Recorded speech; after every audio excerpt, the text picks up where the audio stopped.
council is doing the right thing by investing TIF money in Leith. But I think that they should, as a bottom line, say to Forth Ports, as a precondition, that Forth Ports need to start again with the master plans and listen to the council. You're doing all these area development frameworks, you're doing the right thing by them. I think they make sense, they look like nice, flexible documents. But Forth Ports have just come back in their comments and said, well, by the way, we have our master plans which have been passed. These are the master plans. These are correct in Andrew's Twainy terms. These are not places to bring up families. I think the council should be saying to Forth Ports, the world has changed, we want you to go away and make master plans in which people can bring up families. I've shown this before, but this is my favourite waterfront master plan. Forget the fact it goes away out here, but this is for Reykjavik. And it's right along the waterfront, and it takes in existing old buildings, but then stitches new stuff right the way through it. And all it does is sets out various plot diameters and shows closes going through them, and various heights of buildings and little courts that you have between it. So that's a sort of master plan document there, and how buildings might happen within that. Which, interestingly enough, that's just showing the sort of raggedy waterfront it might produce if that document was done. But interestingly enough, that's exactly how the Old Town of Edinburgh happened. So I don't understand, again, these master plans at Edinburgh waterfront, which put big urban blocks in them, and we have a native urbanism which has been used very nicely elsewhere to do that sort of thing. By the way, that's by an Edinburgh architect, Graham Massey, who can't get any work in Edinburgh. Sutherland Hussey, one of the best architects in the world, can't get any work in Edinburgh. Well, maybe I partly do understand why that is. Maybe I'm going to try and talk about that next. I worry that we are in a situation in Edinburgh. I mean, at the end of the late 1990s, Richard Murphy built Fleet Market Gallery, I built Scottish Poetry Library, Benson for South, built the Royal Museum of Scotland. We didn't have any committees to go to apart from planning. We didn't have any advisors, we didn't have any boxes to tick about sustainability and urbanism. We just did it ourselves, we just did good architecture.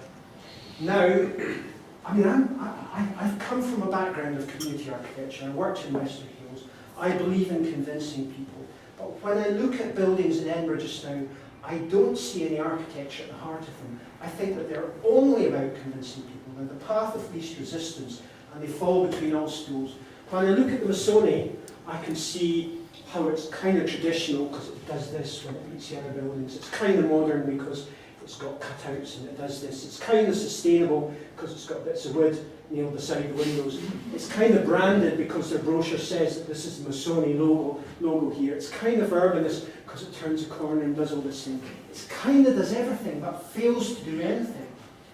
I look at the Soko site, and I was very involved in the Soko site, bringing all the owners together and all of that, and I look at what's produced by it, and I don't think that the best efforts of the Coven Association or the planners or Ricardo or anyone is going to save this from being catastrophically dull. It needs a good architect, that's all it needs. It needs Sutherland Hussey, it needs Richard Murphy, it needs me. We're all here, we're desperate to do this work. Why don't we get it?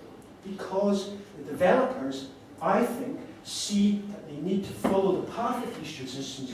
They need to put an architect up who frankly doesn't care. So he's going to take that's not fair, I'm sure he does care. But he's going to take instruction from all the various parties, all the various consensual, and I'm sorry I'm being slightly controversial, I'm talking to people who are really putting an enormous amount of effort into getting Edinburgh to work better, but it's not. The architects who are doing the Soko site, this is what we built. That is the sort of, check the record, check the guy's track record before you look at what they wanted to do now. That's a Holiday Express in further down the Cowgate.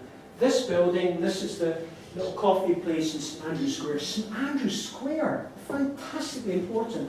Now it's not bad, but it should be brilliant. And I could see, it's kind of, everyone's had a go and they said, well, it has to be modern, it has to be traditional, it has to be that, it has to be that. It's nothing, it should be a great building.